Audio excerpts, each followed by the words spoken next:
미술사를 통해서 배우는 삶의 지혜 방구석 서양 미술사. 자, 우리가 전체 서양 미술사를 아직까지 배운 것들에 대해서 한번 전체적인 맥락을 잡아보면 좋을 것 같아요. 다시 한번 전체 간단한 맥락을 이야기해 보도록 하겠습니다. 인간 중심 세계관의 그리스 로마에서 신의 중심 시대인 중세 시대가 왔었고, 이탈리아 르네상스가 왔었죠. 그 르네상스에서는 유화, 원근법, 대조법, 피라미드 구조 이런 것들로 해가지고 사실성 위주의 500년 동안의 그림들을 나가는 기초를 만들어 놓습니다. 쭉 가면서 바로크, 로코코, 그리고 신고전주의, 그리고 낭만주의, 사실주의까지 가게 됩니다. 이러면서 영국에서 증기기관이 발명이 되면서 급격한 산업 발전이 일어나게 되죠. 그래서 기술이 발전되면서 사진기가 발명이 돼요. 그러면서 이제 사람보다 사진기가 효율적으로 더 똑같이 사진을 만들어내기 때문에 그때부터 초상화를 그려서 대부분의 경제적인 활동을 했었던 화가들이 살 길이 막막해집니다. 그러면서 19세기 말에 오게 되죠. 이때부터 사람들은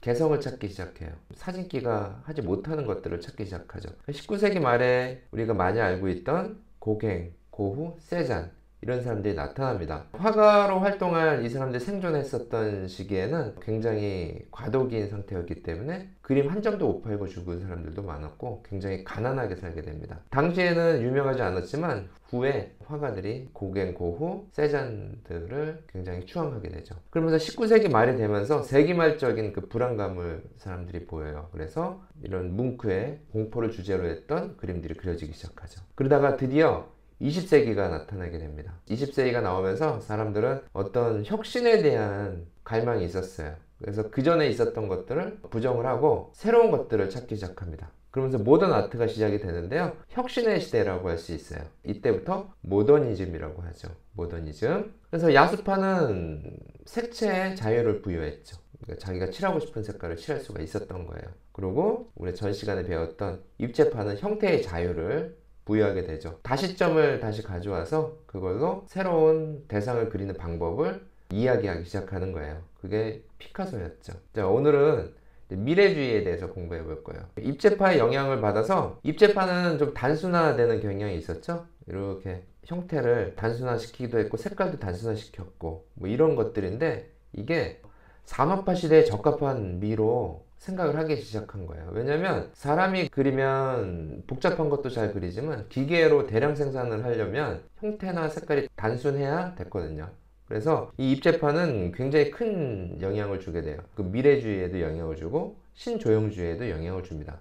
그리고 러시아에서 일어났던 아방가르드에도 영향을 주고요. 정밀주의, 오르피즘 이런 게 막대한 영향을 미치게 되는 거예요. 자, 그래서 이제 미래주의, 신조형주의, 러시아 아방가르드, 정밀주의, 오르피즘을 공부해 보도록 해요. 자, 개념 지도를 한번 설명해 보았어요. 이 흐름을 좀 알고선 공부하면 좋습니다. 더 나아가서 모더니즘인데 앞으로 더 배울 거에 대해서는 흐름을 한번 간단하게 얘기해 줄게요. 자, 모더니즘 같은 경우에는 이제 추상화 경향으로 많이 가죠.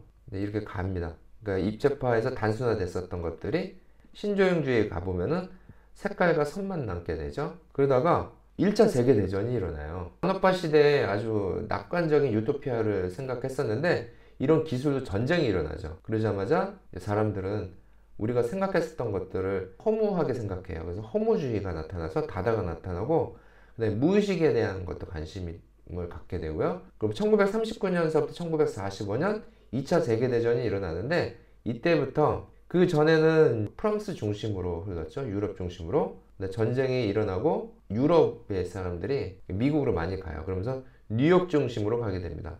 더더욱 추상미술 위주로 갔었고 1960년대에 포스트 모더니즘이 나타나게 돼요. 이런 뉴욕 중심의 추상 표현주의가 너무 감각적으로 흘러가니 그거에 대한 이제 반대를 하는 사조들이 나타나게 돼요. 그래서 팝아트도 나타나고 이때부터는 다양한 미술들이 나타나게 됩니다. 산업혁명이 일어난 이후에 갈수록 추상미술로 주류로 가다가 이때부터는 다시 구상미술이 재도입됩니다. 그러니까 형태를 알아볼 수 있는 미술들이 다시 등장하면서 이야기도 들어가고 역사도 들어가고 그러면서 다시 유럽이 재조명이 되고요. 그리고 더 나아가서는 더 다양한 작가들이 전 세계의 사람들이 나타나기 시작하고요. 앞으로의 미래 시대는 어디가 주류로 이룰까요? 다양한 나라가 공존하면서 가겠지만 아마도 우리나라 그리고 동양이 같이 각광을 받으면서 나아갈 것 같아요.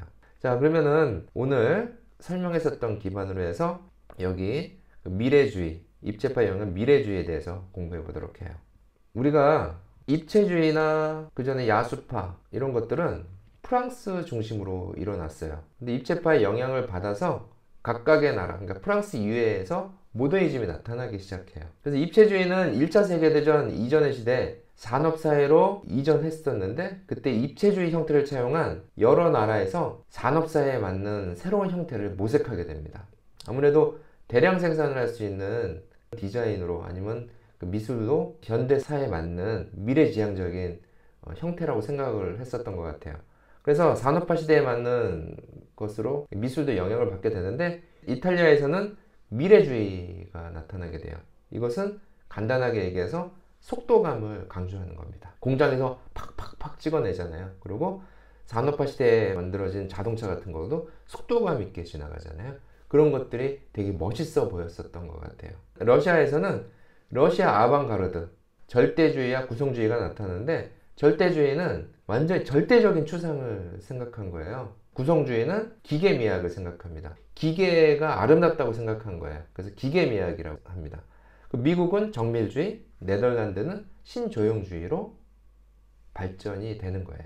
이 나라들에서 산업화된 혁신된 사회를 어떻게 미술로 표현했을까요? 궁금하시지 않나요? 자, 이제 첫 번째 미래주의에 대해서 알아볼게요. 미래주의는 이탈리아입니다. 속도감. 미래주의의 배경에 대해서 한번 이야기해 볼까요? 마리네티 미래주의 선언문이 발표가 됩니다. 마리네티는 이렇게 얘기했어요. 힘차게 달리는 유선형의 경주용 자동차는 고전 조각인 사모트라케의 니케 승리상보다도 아름답다. 자, 아까도 말씀드렸지만 그러니까 그 이전의 고전적인 미술을 벗어나겠다는 얘기죠. 그래서 산업화에 맞는 새로운 미를 공포한 거예요. 그래서 이거는 입체파의 영향입니다. 입체파는 단순화됐었죠. 그런 것들에 대해서 이제 여기도 입체파의 영향을 받았고요. 그리고 20세기 산업의 발달로 인한 기계미학의 영향이에요. 여기 이 사람들은 이제 산업화된 공장 굴뚝에서 나오는 연기와 공장 기계 이런 것들의 어떤 빠른 이런 것들에 대해서 아름답다고 생각한 거예요. 그걸 기계미학이라고 합니다. 사진기의 등장으로 연속된 화면을 포착 가능했어요. 자, 이거는 작품을 보면서 이야기하면 여러분들이 이해하기 굉장히 쉬울 거예요. 미래주의 특징을 먼저 말씀드릴게요. 기계시대에 어울리는 다이내믹한 미를 창조할 것을 주장했어요. 두 번째, 물체의 운동감과 속도감을 강조했습니다. 세 번째, 시간의 동시성을 표현했어요. 빨리 달리는 바퀴? 그러면은 동시에 움직이는 그 바퀴의 모습을 한 화면으로 모아야 되겠죠. 또 하나는 뭐 움직이는 강아지를 표현한다면 다리를 여러 개를 표현했어요. 다리를 여러 개를 모아 놓은 것이죠.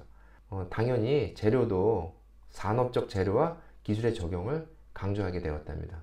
미래주의의 의의를 한번 알아볼게요. 기계가 지닌 차가운 역동성을 아름다운 조형적 예술로 승화시켰어요. 새로운 주제가 나타난 것이죠. 시간의 요소도 도입하게 됩니다. 그리고 예술에 대한 기존 관념 타파에 일조했어요.